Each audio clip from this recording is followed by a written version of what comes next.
आज जो तफसीलात भी आई हैं, जो अंदरूनी कहानी आई है, उसमें इमरान खान साहब और पाकिस्तान तहरीक इंसाफ ने तो इसको सपोर्ट किया, हिमायत की, इस स्टैंड बाय एग्रीमेंट की, लेकिन उन्होंने IMF से ये भी पूछा है कि क्या आपको यकीन है कि इलेक्शन वक्त पर हो जाएंगे, क्योंकि कल एक तकरीर में इमरान खान ने यह कहा कि इस $3 बिलियन से ज़्यादा फ़र्क नहीं पड़ेगा, फ़र्क उस वक्त पड़ेगा जब एक मुंतखब हुकूमत आएगी और फिर वो इस्लाहात करेगी, तब असल मानों में फ़र्क आएगा, वरना जो अगर ये पॉलिटिकल अनसर्टिनिटी रही तो उससे ज़्यादा फ़र्क नहीं पड़ेगा। लेकिन IMF ने इस पर जवाब दिया कि हम एक हद तक ही सियासी मामलात में मदाखलत कर सकते हैं, लेकिन जो प्रोग्राम हमने दिया है उससे ऐसा ही लगता है कि केयर टेकर सेटअप के दौरान एक पीसफुल ट्रांसफर हो सकता है और जब तक कोई इकोनॉमिक प्रॉब्लम्स भी नहीं होंगे। आपको भी यही नजर आ रहा है? मुझे ये बड़ी बात हैरतकुन लगती है कि इमरान खान साहब ने ये मुनासिब समझा कि IMF से इस बारे में बात करें कि आपको ये लगता है इलेक्शन होंगे कि नहीं। IMF से का क्या ताल्लुक है पाकिस्तान के इलेक्शन या पाकिस्तानी सियासी सूरत हाल पे, या उनका क्या से है। लेकिन बहरहाल मुझे ये लग रहा है कि अब जबकि ये डील हो गई है और डिफ़ॉल्ट के जो बादल हैं वो ढल गए हैं और अल्लाह की मेहरबानी से अब हम डिफ़ॉल्ट नहीं होंगे, तो रास्ता खुल गया इलेक्शंस का। लेकिन इलेक्शन के तनाजुर में ही IMF मुलाकात कर रहे हैं मुख्तलिफ पार्टी से, तो इलेक्शन के हवाले से सवाल तो फिर बनता है ना कि इलेक्शन होंगे भी या नहीं होंगे। IMF से तो शायद नहीं बनता ये सवाल। खान साहब को पूछना है तो किसी और से पूछें। अच्छा, तो ये बताइएगा कि इस जो कल की मुलाकात थी उस पर मुज़म्मिल असलम साहब जो कि रुकन है उनके माशी टीम के, उनसे भी हमारी बात हुई। उन्होंने कहा कि IMF जब आया हमसे मिलने, IMF का वफ्द, तो उन्होंने दो बातों पे ख़ास तौर पे इसरार किया। उन्होंने कहा कि मार्केट पे नहीं छोड़ा गया करेंसी को, और दूसरा इंपोर्ट्स पे पाबंदी लगा के रखी। इन दोनों वजूहात की वजह से बहुत डिस्टॉर्शंस पैदा हुई, बहुत खराबियाँ पैदा हुई हैं हमारी मईशत में। आप इत्तेफाक करते हैं कि पिछले 12 महीने में ये दो जो पॉलिसीज़ हैं इन्होंने बहुत हर्ट किया है पाकिस्तान की मईशत को? जो पहली वाली पॉलिसी है ख़ास तौर पर, जो आप डॉलर को आर्टिफिशियली आपने रोक के रखा हुआ था 229 पे पिछले 4-5 महीनों में, अक्टूबर से लेकर फरवरी तक, जिसकी वजह से IMF भी डिले हुआ, ये प्रोग्राम भी डिले हुआ और मसाइल हुए, वो पॉलिसी तो बहुत ही गलत थी और उससे हमारा इंपोर्ट भी कम हुआ, रेमिटेंस भी कम हुआ और $7 बिलियन का नुकसान हुआ। और जब आप डॉलर का एक आर्टिफिशियल रेट रखते हैं तो फिर बहुत मजबूरी हो जाती है आपको कि आप रैंडम तरीके से इंपोर्ट को रोकें, वरना तो डॉलर ही ख़त्म हो जाता है। अगर आप डॉलर सस्ता बेचना इंसिस्ट कर रहे हैं तो डॉलर की डिमांड बढ़ जाएगी, तो फिर कहीं ना कहीं आपको रोकना पड़ेगा। तो मेरा ख्याल है दोनों पॉलिसी, एक ही पॉलिसी के दो रुख हैं। मेरा ख्याल है कि ये पॉलिसी जो है, मुझे नहीं पता IMF ने क्या कहा है, लेकिन मेरा ये ख्याल है और मैं तो ये काफ़ी अरसे से कहता रहा हूँ कि डॉलर की मार्केट को मैनिपुलेट करना जो है ये गलती है। ये बड़ी इंपॉर्टेंट आपने बात की, और मिफ्ता इस्माइल साहब ऐसा लगता है कि इस पर इतनी ज़्यादा तवज्जो लोगों ने दी नहीं है, क्योंकि इस वक्त हम IMF से $1 बिलियन मांग रहे थे और अब जो हमारा स्टैंड बाय अरेंजमेंट हुआ है वो $3 बिलियन का है 9 माह में।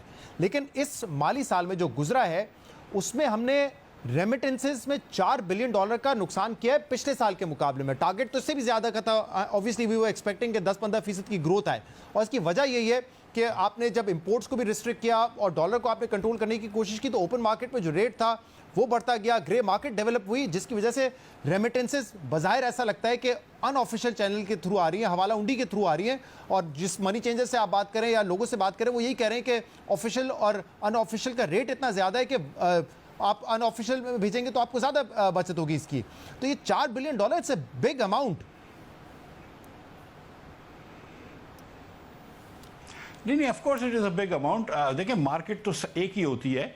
वो पाकिस्तान तो रुपया आया है, लेकिन डॉलर आया है, लेकिन फिर उसको लोगों ने इंपोर्ट पे खर्च किया है। ईरान से डीजल ख़रीदा है उससे, या अफगानिस्तान से चीज़ें ख़रीदी हैं, या और इन्वॉइसिंग के लिए, अंडर इन्वॉइसिंग के लिए आई शुड से काम किया है उसके लिए।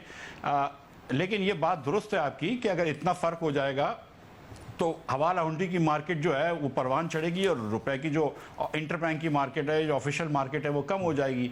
तो ये गलती थी। लेकिन अगर वो $4 बिलियन आ भी जाते मजीद रेमिटेंस में, फिर भी IMF तो करना हमें ज़रूरी था, वो सब्स्टिट्यूट नहीं है उसका। लेकिन ये बिल्कुल बात दुरुस्त है आपकी कि ये गलत पॉलिसियों की वजह से हमने $4 बिलियन को गंवाया है। और मिफ्ता इस्माइल साहब, ये नोटिफिकेशन तो आ चुका है कि इंपोर्ट्स पे रिस्ट्रिक्शंस जो थी वो हटा दिए, बैंक्स को ये कम्युनिकेट कर दिया गया है, लेकिन कल भी एक खबर मौजूद थी कि बैंक्स को ये कहा गया है कि आप अपनी इंपोर्ट्स को 25% से बढ़ा सकते हैं, और साथ में ये भी कहा गया है कि डॉलर्स आपको खुद अरेंज करने पड़ेंगे। तो इसका क्या मतलब है? बैंक्स जो है वो ओपन मार्केट में जाएंगी, वहां से डॉलर परचेज करेंगे, और इसका क्या फिर इम्पैक्ट होगा?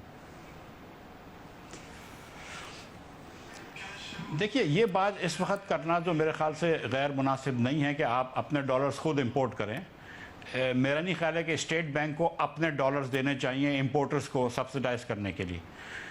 तो ये कहना कि आप अपने डॉलर्स अरेंज करें और आप या इंटर बैंक से ख़रीदें, ये बात तो ठीक है। ये बात तो ठीक है, और अगर इसकी वजह से 2-5 रुपए अगर रुपया टूट भी जाता है तो वो मुमकिन है। लेकिन मेरे ख्याल से एकदम फ्री फॉर ऑल नहीं होगा। फॉरेन इंपोर्ट नहीं खुलेगी, ग्रेजुअली खुलेगी, और मेरे ख्याल से ग्रेजुअली ही खुलनी चाहिए, और आहिस्ते आहिस्ते इसको, लेकिन आहिस्ते आहिस्ते 2-4 महीनों के अंदर इसको रेगुलराइज करना पड़ेगा। सही। तो आपको लगता है कि इंपोर्ट पे रिस्ट्रिक्शंस जो हैं वो ऑल ऑफ अ सडन नहीं हटा दी जाएंगी, आहिस्ता आहिस्ता ग्रेजुअली ये होगा? क्योंकि जैसे मैंने कहा कि खबर में कि 25% के इजाफे की इजाज़त दी है, तो क्या इस पर ऑब्जेक्शंस नहीं होंगे? क्योंकि आईएमएफ का तो ये कहना है कि आपको रिस्ट्रिक्शंस ख़त्म करनी है। ऑफिशियली तो कोई रिस्ट्रिक्शन नहीं है, लेकिन थोड़ा बहुत आईएमएफ भी समझता है कि अब $4 बिलियन हमारे पास हैं। जब आईएमएफ के पैसे भी आ जाएंगे, सऊदी और यूएई के पैसे आ जाएंगे, तो थोड़ा सा आहिस्ता आहिस्ता खुद खुल जाएगा। देखें शहजाद भाई, 2 बातें देखें।